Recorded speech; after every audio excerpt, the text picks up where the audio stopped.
Oui, ça tourne bien. Bon, il faut toujours dans le football penser à l'étape d'après. On sait qu'il faut rester humble. Mais c'est vrai que dans ma carrière de président, j'avais jamais vu sur 3 matchs de suite sur le même terrain, donc chez nous, autant de réussite avec 16 buts si je compte bien, et 3 victoires et des victoires probantes parce que vous l'avez vu, Metz était arrivé avec des intentions bien arrêtées de vouloir résister à ce qui avait pu leur paraître une injustice au match aller, même si on avait une vision qui était différente. Et c'est vrai que voilà, on a su faire ce qu'il fallait. On aurait eu la possibilité de marquer encore beaucoup plus de buts, un peu comme contre Alkmaar et Dijon dimanche dernier. Voilà, c'est une grande performance, ce qui prouve que dans des niveaux tactiques différents, Bruno Genesio a, comme ces derniers temps, bien su préparer son équipe. Donc je crois qu'il faut le dire quand on est satisfait aussi.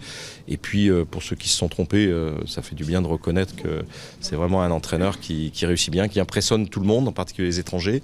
Bon, vous avez vu qu'il y avait beaucoup de clubs étrangers qui étaient dans les tribunes pour nous superviser pour l'Europa League, mais aussi pour regarder bon nombre de nos joueurs. Donc voilà, donc c'est pas une bonne nouvelle du côté sportif parce que ça veut dire qu'on va être sollicité, mais ça veut dire aussi que quand j'ai évoqué le fait que l'Olympique Lyonnais avait le plus gros stock, on va dire, de valeur de joueurs, c'est pas pour laisser partir Corentin ou Alexandre Lacazette.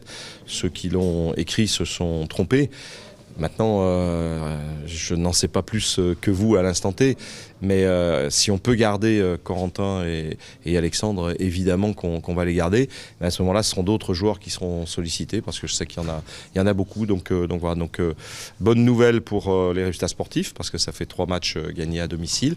Et puis bonne nouvelle aussi sur, on va dire, la valorisation de l'équipe parce que tout le monde plaît beaucoup et surtout le pouvoir offensif de l'équipe est incroyable. Si, bien sûr, il y a beaucoup de regrets. Bruno, qui a fait, comme d'habitude, une excellente causerie aux joueurs, leur a rappelé que sur les matchs avec les équipes qui sont en bas de tableau, on avait perdu 12 points. Donc si vous prenez ces 12 points plus le match en retard qui nous manque et que vous regardez le championnat, ça veut dire qu'on serait évidemment au niveau des 3 premiers. Donc voilà, donc beaucoup de regrets. Mais les regrets, il faudra les avoir en fin de saison si on n'a pas su se transcender pour aller chercher ce qu'on veut aller chercher. Et voilà, bon, on a une chance quand même incroyable, c'est d'être encore en vie pour le podium, même si ce sera difficile. Peut-être qu'on a une chance sur 100, elle existe. Et puis on est encore en vie pour jouer la Champions League directement.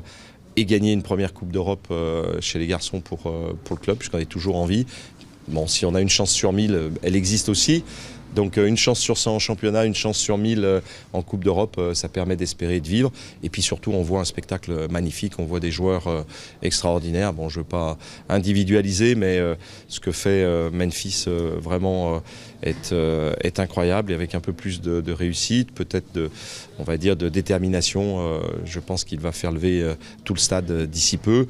Puis le retour de Mathieu avec ce lob formidable démontre que les choix qui nous étaient opposés, qui étaient des critiques il y a quelques temps, deviennent des louanges. Donc j'espère que pour tous les autres, ce sera la même chose d'ici la fin de saison.